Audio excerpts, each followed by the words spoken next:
মধ্যপ্রাচ্যে ফের উত্তেজনার পারদ ঊর্ধ্বমুখী। মার্কিন সামরিক ঘাঁটিতে ইরানের হামলার ঘটনায় তীব্র প্রতিক্রিয়া জানিয়েছে সৌদি আরব।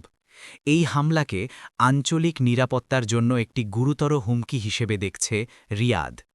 চলমান ইরান ও ইসরায়েলের মধ্যকার সংঘাতের প্রেক্ষাপটে এই ঘটনা নতুন করে উদ্বেগ বাড়িয়েছে। সৌদি আরবের আশঙ্কা, এ ধরনের হামলা শুধু দুই দেশের মধ্যেই সীমাবদ্ধ থাকবে না, বরং পুরো মধ্যপ্রাচ্যকে ঠেলে দিতে পারে এক ভয়াবহ অনিশ্চয়তার দিকে। প্রতিবেদনে আরও বলা হয়েছে, তেহরান ও যুক্তরাষ্ট্রের মধ্যে চলমান উত্তেজনা কমাতে কূটনৈতিক উদ্যোগ এখন সময়ের সবচেয়ে বড় দাবি। যুদ্ধের সম্ভাবনা থাকা সত্ত্বেও সংশ্লিষ্ট পক্ষগুলো সংযম প্রদর্শনের চেষ্টা করছে, যা এই অঞ্চলের জন্য কিছুটা স্বস্তির বার্তা দিচ্ছে। সৌদি আরব স্পষ্টভাবে জানিয়েছে, তারা যুদ্ধ নয়, শান্তি ও স্থিতিশীলতার পক্ষে। সাধারণ মানুষের নিরাপত্তা, মানবাধিকার রক্ষা এবং আঞ্চলিক সমৃদ্ধিই তাদের প্রধান অগ্রাধিকার। বিশ্লেষকদের মতে, এখনই কার্যকর কূটনৈতিক সমাধানের পথে না হাঁটলে পরিস্থিতি আরও জটিল হয়ে উঠতে পারে।